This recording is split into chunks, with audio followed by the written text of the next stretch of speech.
Hey guys, what's up? Your girl G here. Welcome back to my channel. How are you doing, you guys?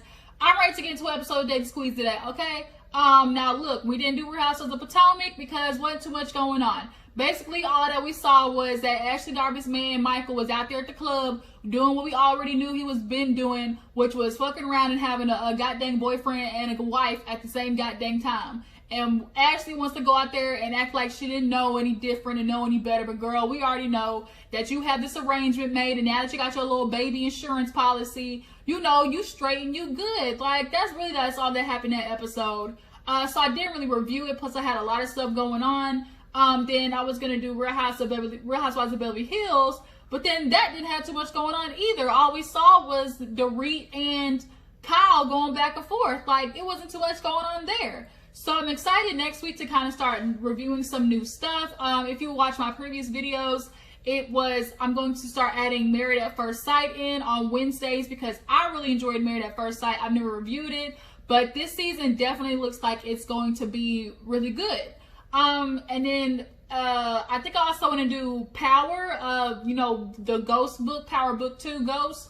I think I really want to do that as well. So drop down in the comments, let me know. And another one I think I want to do is Tamar Braxton, Get Your Life. How are you feeling about Tamar Braxton, me reviewing that show? Especially, we're going to get into talking about her today because we're going to do an episode of Daily Squeeze. We're going to talk about everything, all the juice that has been hitting, the headlines here lately and some of the stuff I missed in the back. But before we get into Daily Squeeze, though, can we pause and just recognize your girl's hair real quick? Don't I look fly? Like, look at that. Hey. Do I look cute, y'all? Do I look cute? I know I look cute. Then I put the little things in at the bottom right here. Shoot, my sister be killing my hair, okay? Gotta make sure you got the in between the braids. Gotta make sure that shit is greased.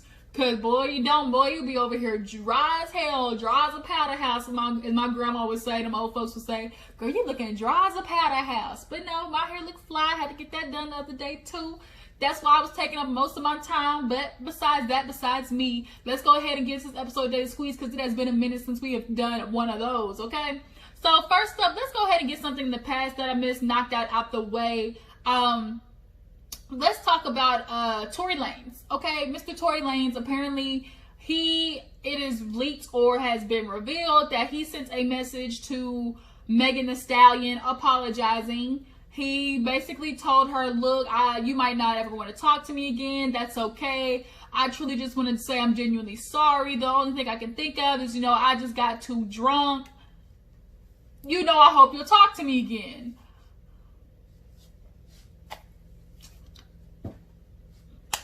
I'm too drunk? Like, that's the excuse? Like, what was you drinking? Like, gasoline? Like, you must have been crossfaded. Like, I mean, he obviously was crossfaded.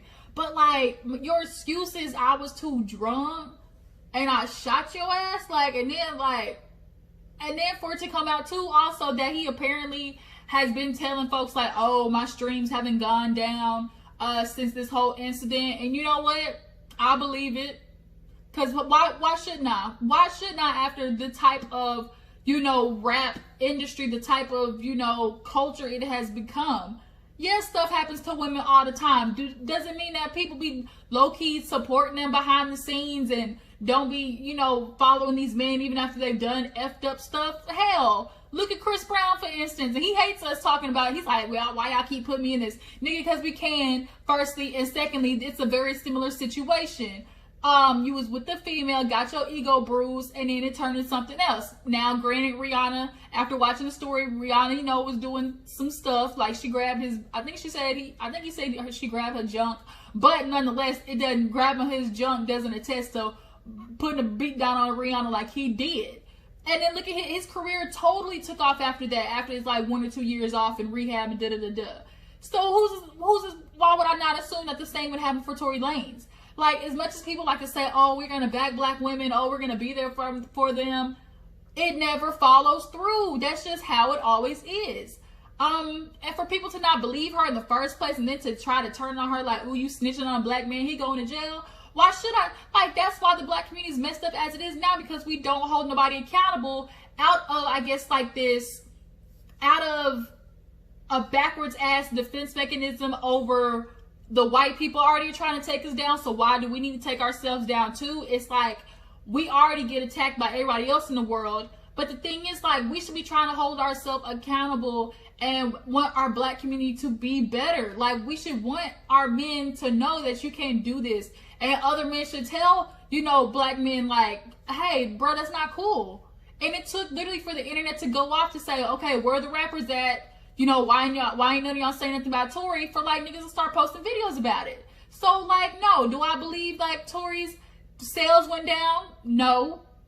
And it's sad and unfortunate. But we see Megan is out here living her best life, out there shaking and twerking in Cancun all the way to goddamn hell, Jamaica. Look like she's out there living her best life, broke foot and all. Like, she is going ham, and I'm so proud of her, and I'm glad that she didn't let people, you know, tell her, oh, you should be in the bed, you know, your foot was, if your foot was really shot, you wouldn't be out here doing all that type of stuff. Like, people like that just make me sick. Shut up. Go somewhere and sit down, okay? But Tory, on the other hand, are you ever gonna come out of this goddamn turtle shell you've been hiding in? Like, you're gonna have to come in the public eventually. You're gonna have to face the light. And then when it's time for you to have that conversation, that sit down, if there ever is one, you need to tell the truth, which was, she probably hurt your little egos, probably said something that hit a soft spot, maybe that you was a little too short, maybe the fact that you ain't on the charts yet.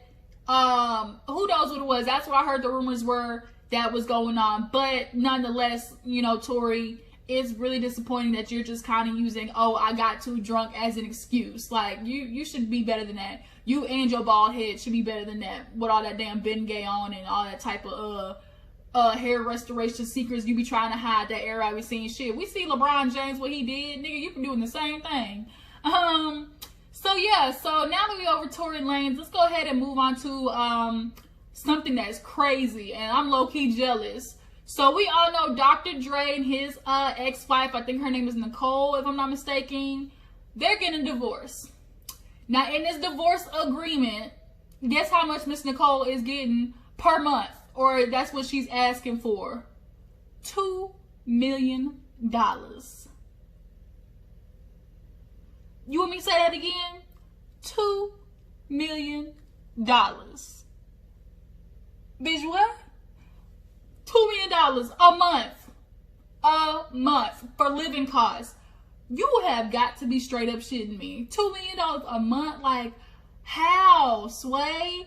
And I get it, he's a billionaire. Should I be asking for all that too? And we know they've been together.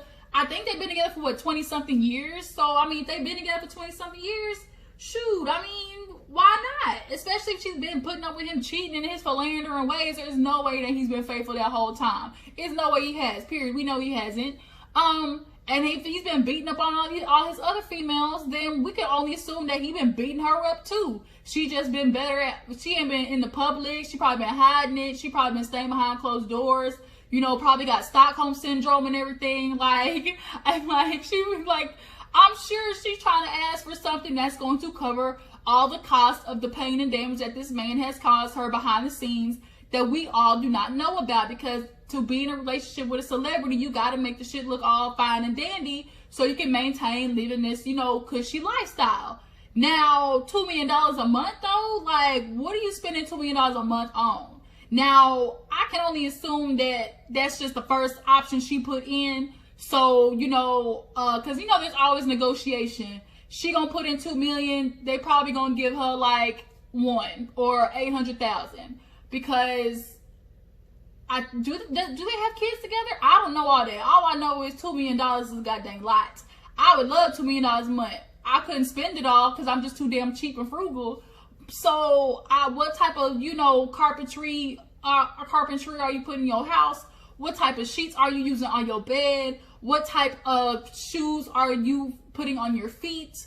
Like, I'm lost for words. And then it's the thing of, oh, that's his money. Like, that's what women do. They get with these, you know, rich men and then be with them and then try to take it all. Now, here's the thing. Where is the line that we draw for how much a woman is supposed to, like, recover for putting in the time in a relationship and dealing with all the BS that she dealt with at the time?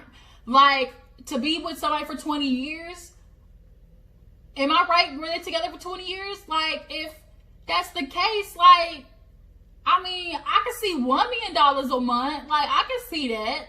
especially from Dr. Dre. Like, shit, he make that literally in his sleep. Like, I can see $1 million a month, not two, but I could definitely see one. And if she's putting the time, and then who's to know, like, she doesn't even have clips.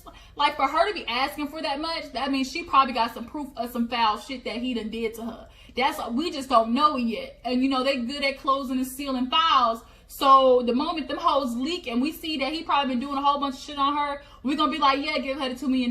Now, had this been some old, you know, future type woman where they just got pregnant after having one night stands with him, and got pregnant, no, bitch, I'm sorry. No, you're going to get the bare minimum for the child to get taken care of, and that's what it is. You don't be getting no extras. It's just going to be enough to take care of the kids. There are women out there who take advantage of the system. I don't think necessarily this is one of those times, one of those situations, but she is looking to get paid for her pain, as people like to put it. Pay me for my pain. She clearly been put through some stuff that she feels like, I'm walking away with something.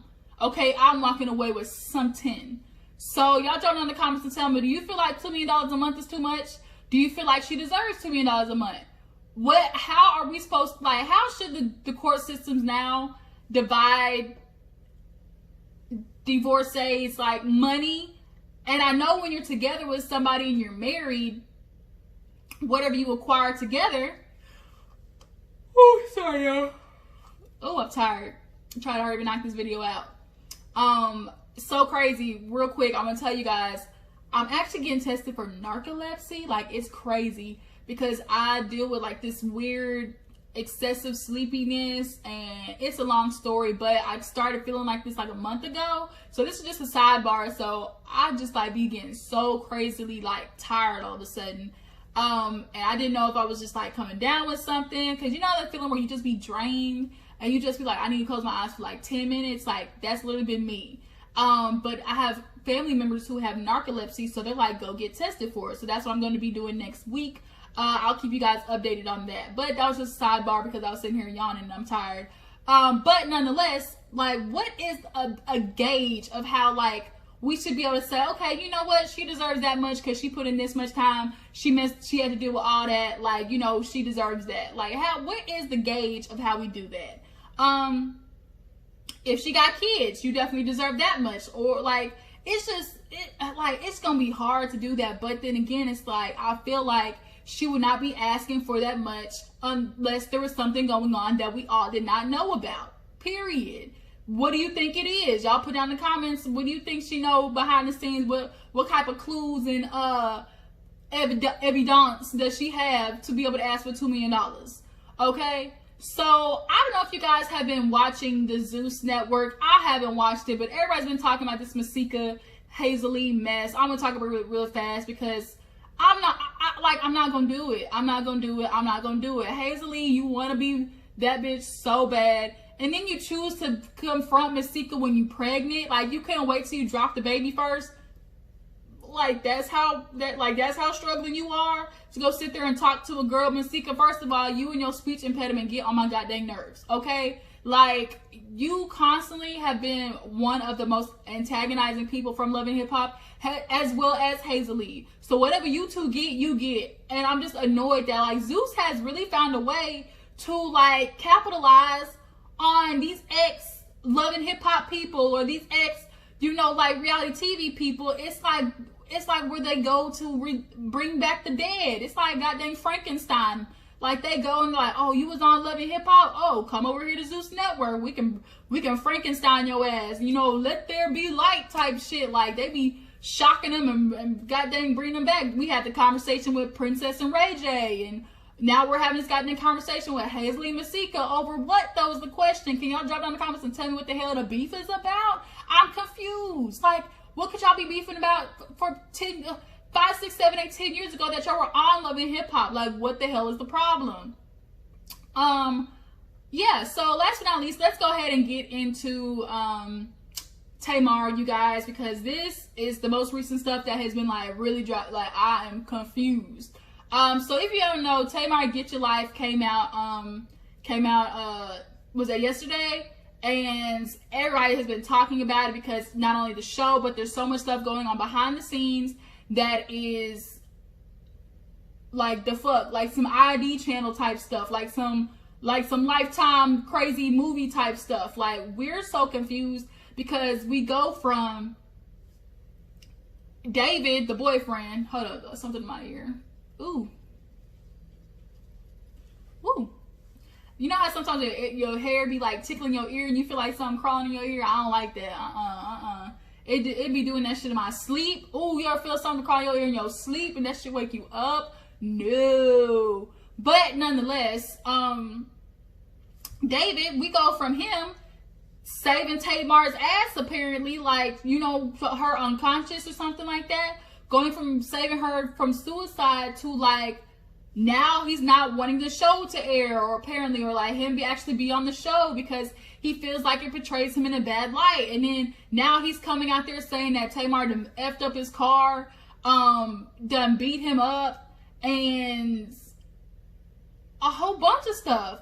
And then Tamar is rebuttaling that by saying he threatened me with a whole murder-suicide situation. Like, he's gonna kill me and could kill himself. The fuck? Like, I'm confused, Tamar. What in the goddamn white people Caucasoid situation is this? Like, it's a joke, y'all. White people be doing shit like this. We don't really do too much. Like, it's a joke. Chill out, okay? But yes, this is some white people shit, okay? This is what this is. So Tamar, like, I mean, from what we saw in the beginning, it was like, oh my God, I love him. You know, that's my chocolate man. He's from Nigeria. I'm going to be a Nigerian princess. And he loves Logan. And here he is. David's talking about, oh, you know, the love's never gone away, but we shouldn't be together. You know, she's been very abusive to me. And now on the preview from the show, we see that he's having a problem, I guess, with this life coach that is with Tamar. He's trying to basically get Tamar to stop getting sessions with this woman who claims to be basically like some type of spiritual healer, creative worker. And he called her a witch at some point.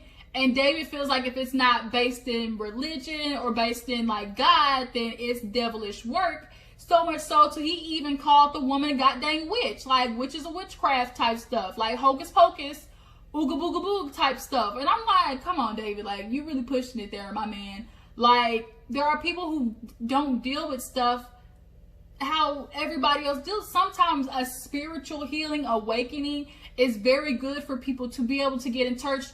Talking like Mama Wanda. In touch with your third eye. Everybody has that third eye up here, and you're supposed to be able to unlock and unleash it sometimes, you know, when you really want that awakening, okay? So if she's able to do that and to help heal Tamar, like, there it is. Like, why would we not want that? But he don't want that for her, and apparently, like, they have been super toxic together. Then on top of that, we see where the breakdown is with Tamar and the network, because she sits down with Mona Scott Young, and Mona Scott Young is doing she played her, basically. We sat there and watched Mona Scott Young tell her, like, oh, I got you, girl. Tamar is looking at her like, Mona Scott, don't do me. Like, okay, I'm going to give you my life, but girl, don't do me. And bitch, she got did in, because at the end of the day, Mona Scott Young is all about the money and all about, you know, making sure she squeezed every inch life out of somebody. And that's just what it is. Mona Scott Young does not really... Personally, to me, she does not really have the best interest. Sometimes it doesn't seem like for people who do her shows. So to watch Tamar and she says, hey, shouldn't be on camera, and you guys, you know, don't respect that. If I've given you 85-90% of my life, I'm sorry, 90% of my life is good, okay?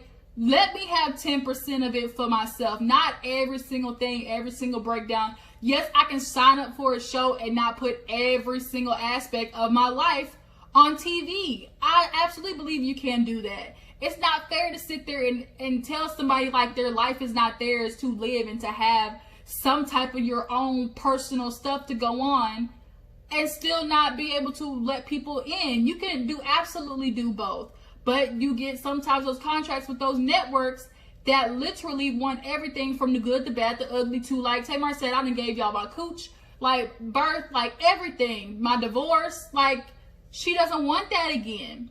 So she starts crying and everything in the preview for the show. So yeah, it was a lot. Like, I think I want to review Tamar's show, so we definitely will talk about it. Drop it in the comments, let me know if you want me to review it.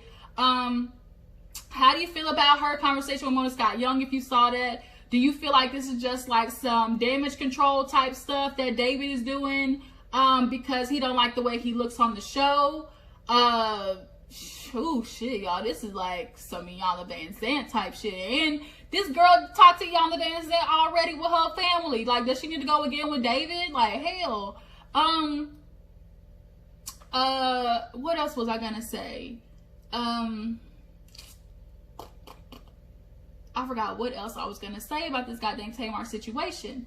Yeah, so, I know what I was gonna say. Now, here's the thing, you guys. I know it's gonna be a messed up question to ask, but it has been floating around the universe, the atmosphere, that possibly Tamar might have faked a certain situation to get out of a certain situation. Now, I hope you can, my followers are smart enough to read between the lines to know what I'm trying to say. She faked a huge situation, a tragedy of some sorts, to get out of a situation that she probably, you know, didn't realize what she signed up for. Do you think it's a possibility that happened? Drop down in the comments and let me know. So that has been this episode of Daily Squeeze. You got partnered with just a whole bunch of other stuff that, you know, was going on. Here coming up too, I want to talk to you guys more about what my direction I'm going to take my channel in. It's going to be good. I kind of want to add like more personal stuff to my channel. And kind of do more besides just reviews and stuff like that. So yeah, we'll get into all that, you know, in my next video. Appreciate you guys for tuning in. Y'all been following your girl, rocking with me, you know, when I be late and everything. But I'm just like, look, I'm telling you, I might not be on time, but I'm on time. Okay, that's what it would be. But yeah, you guys, appreciate you for tuning in, rocking with your girl. Make sure you like this video, subscribe to my channel, and I'll catch all you hoes later. Deuces.